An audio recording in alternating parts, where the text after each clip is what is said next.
वो दिन मेरी मम्मी के लिए बहुत ही मुश्किल दिन था, क्योंकि मेरी मम्मी ने आज तक मेरे पापा की सारी बातें बर्दाश्त करी थी।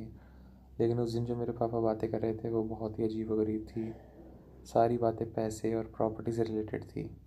ऐसी भी क्या ही बात हुई थी जो कि मेरे चाचा चाची ने आके बोली थी मेरे पापा को, कि जिससे उनका पूरा ही बैलेंस जो है मेंटल बैलेंस इम्बैलेंस हो गया था।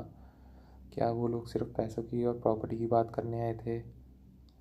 बात तो वैसे यही है सच्चाई, कि वो इसी से ही मतलब रखते हैं, पैसे और प्रॉपर्टी से। क्योंकि जिस घर में हम रहते हैं वो घर मेरी मम्मी का है।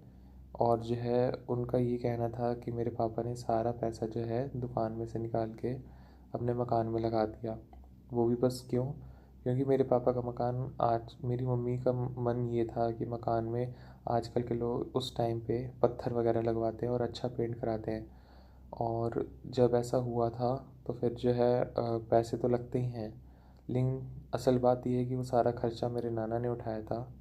लेकिन उनको इस बात से कोई मतलब नहीं है, उनको सिर्फ प्लेन गेम खेलनी है। उनको मिल गया है एक तरीका कि मतलब दुकान में अगर पैसे कम हैं तो इसका मतलब जो है वो मेरे पापा ने निकाले और घर में लगा दिए। और इस तरीके से उन्होंने दो चाल चली।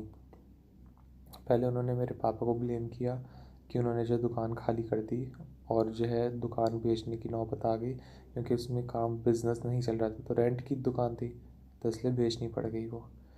लेकिन दूसरी बात ये है कि दूसरा उन्होंने ये कहा कि मेरी मम्मी ने जो है पैसे नहीं लगाए कुछ भी, तो इसलिए मेरे पापा का हक ज़्यादा बनता है उस घर पे।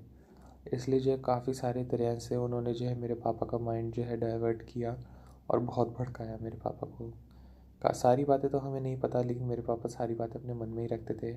और इवन मेरे पापा की डेथ के बाद हमें एक पेपर भी मिला, उसके अंदर जैसे लीगल पेपर था वो कुछ, जिसके अंदर लिखा था कि ये जिस घर में हम रह रहे हैं तो उसमें से आधा हिस्सा मेरे पापा का है। ये चीज़ मुझे देख के उस कागज़ पे से अभी भी विश्वास नहीं होता कि मेरे पापा ने अपने ही घर में रहने के लिए, माना वो मेरी मम्मी के नाम पे था, लेकिन हम हमारी फैमिली में ऐसी कोई, हमारी न्यूक्लियर फैमिली में बल्कि मैं कहूँ साफ तरीके से, मैं, मेरे पापा, मेरी मम्मी, मेरी सिस्टर, हम चारों में ऐसी कोई भी ऐसी दिक्कत नहीं थी जो कि ऐसे पेपर बनवाने पड़े, जो कि बाहर वाले लोगों के साथ बनवाने पड़ते हैं, कि मतलब वो हमारे घर पे कब्जा ना कर लें। तो मैं बहुत शॉक था उन पेपर्स को देख के कि मेरे पापा ने जो है एग्रीमेंट सा बनवा रखा था, जिसके अंदर ये लिखा था कि जो है मेरी मम्मी मेरे पापा को घर से नहीं निकाल सकती। ये भी बहुत एक लंबी कहानी है जो कि मैं आपको अगले पार्ट में बताता हूँ।